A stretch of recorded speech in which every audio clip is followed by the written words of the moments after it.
Question कह रहा है linear mass density of rod of length L is directly proportional to x cube where x is the distance from one end of the rod, centre of mass of the rod lies at a distance.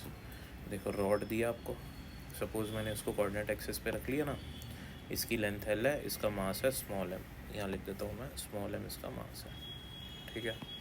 अच्छा, अब इसकी जो linear mass density है, linear mass density का मतलब क्या होता है, मास पर यूनिट लेंथ, तो उसको हम लैम्डा मान लेते हैं।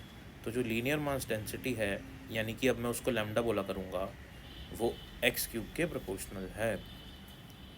तो लैम्डा एक्स क्यूब के प्रोपोर्शनल है, मेरे को गिवन है। तो प्रोपोर्शनलिटी का साइन हटा के क्या लिख सकता हूँ, लैम्डा बराबर के एक्स क्यूब लिख सकता हूँ ना। अच्छा, अब मुझे ऐसी रॉड का सेंटर ऑफ मास फाइंड करना है। तो कैसे करेंगे इसका सेंटर ऑफ मास फाइंड? देखो, सेंटर ऑफ मास का फॉर्मूला होता है इस कंडीशन में जहाँ पे मास, रॉड का मास वेरिएबल हो, बदल रहा हो डिस्टेंस के साथ, वहाँ पे आप फॉर्मूला यूज़ करेंगे integration x t m upon integration d m. तो एक्स ढूंढ लो, इंटीग्रेशन ऑफ डी एम करो, फिर नीचे भी इंटीग्रेशन ऑफ डी एम करो और वैल्यूज़ यहाँ सब्सटीट्यूट करो, आंसर आ जाएगा। तो यहाँ पे हमको इनकी रेस्पेक्टिव वैल्यूज़ निकाल के दोनों को डिवाइड करना, आंसर आ जाएगा। तो सबसे पहले बात करते हैं कि डी एम निकालने की बात करते हैं, ठीक है। तो d m, integration of d m, तो डी एम क्या होगा, डी एम का मतलब एक छोटा सा मास, छोटा सा मास किसका, यहाँ पे छोटा सा मास। अब देखो डायग्राम को, तो डी एम में मैं क्या कर रहा हूँ, मैंने ओरिजिन से एक्स डिस्टेंस दूर एक डी एक्स विड्थ का पोर्शन ले लिया है ना। लेट ये डी एक्स विड्थ का पोर्शन है और इसका मास क्या है, डी एम है। लेट इसका मास क्या है, डी एम है। अब मुझे ये पता है कि पर यूनिट लेंथ, मतलब यूनिट लेंथ में, एक यूनिट लेंथ में जो मास होता है वो m बाई एल होता है। तो अगर यूनिट लेंथ में मास m बाई एल होता है तो डी एक्स लेंथ में कितना होगा, ये मुझे पता लगाना है। तो डी एक्स लेंथ में मास हो जाएगा m by L into D x. भाई 1 kg यूनिट kg एप्पल्स है 100 रुपीज़ के, तो 2 kg कितने होंगे, अरे मल्टीप्लाई बाय 200 के। सिमिलरली यूनिट लेंथ का मास है m बाई एल, तो डी एक्स लेंथ का मास क्या होगा, m by L into D x, यानी कि लैम्डा डी एक्स, है ना। तो सबसे पहले मैं क्या करूँगा, डी एम का मास निकालूंगा, तो हो जाएगा लैम्डा डी एक्स। ये है मास पर यूनिट लेंथ और ये हमारी उस लेंथ की वैल्यू है डी एक्स। लैम्डा की वैल्यू क्या है, के एक्स क्यूब, सब्स्टिट्यूट करेंगे के x cube.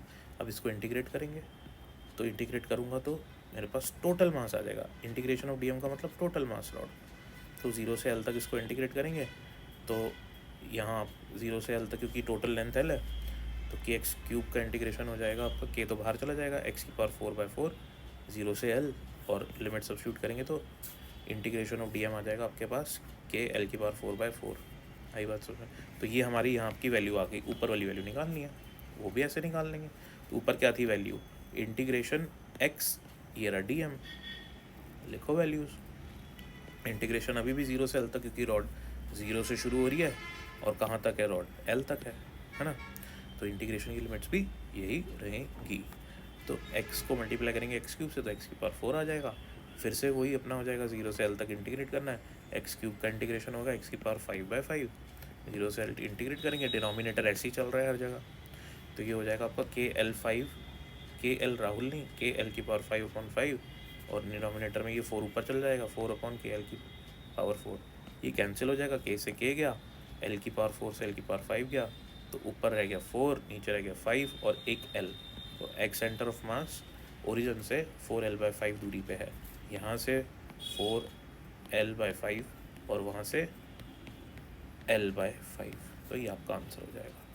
Thank you for watching the video.